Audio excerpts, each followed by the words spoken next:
was born in Shelby County, Illinois in 1845. At the age of 19, he enlisted in Company C of the 29th Regiment.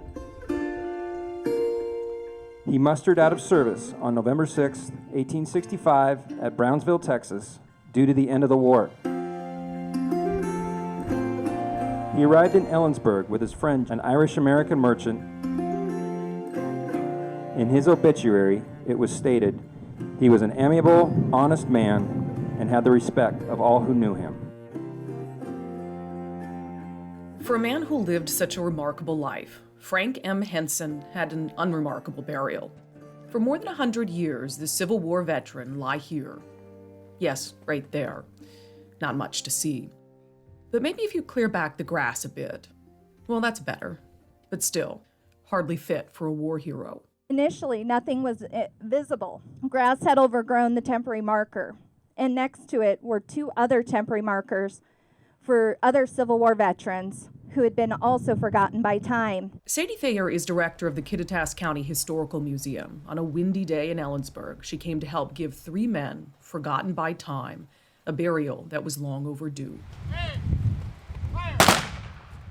These men were overlooked. And for us, we're just doing what's right.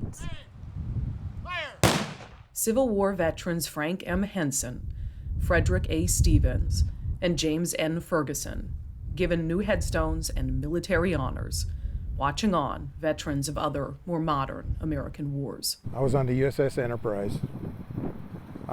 Did 2 tours on that in Vietnam. I was in the Persian Gulf and Desert Storm in 1990, 1991 as a Black Hawk helicopter crew chief. It's a fraternity that we all subscribe to. There's a common theme to it, and it's this. There are people that are willing to serve this country. And if that were the whole story, well, that would be more than enough. A group of strangers coming together to help honor three men who fought for their country. But how Frank M. Henson was buried is hardly the most interesting part of his life. You have to wonder what Frank's life was like in Kittitas County when he arrived in 1886. It was a much different place back then. And there weren't too many people like Frank there, because Frank was black. The first black resident of the valley, in fact. There he is, off to the side. Not sure how much we can read into that, but how about this article from 1915, remarking about how good and law-abiding he was, as if the expectation were something different. One wonders how much the men in this photograph knew about Frank, about the remarkable life he'd led up to that point. Whether they knew he served in the Civil War with the United States Colored Troops, black volunteer regiments of the Union Army, segregated even while fighting for the side trying to end slavery, but a key part of the victory nonetheless. Frank's regiment was at Appomattox, where Confederate General Robert E. Lee surrendered to Ulysses S. Grant.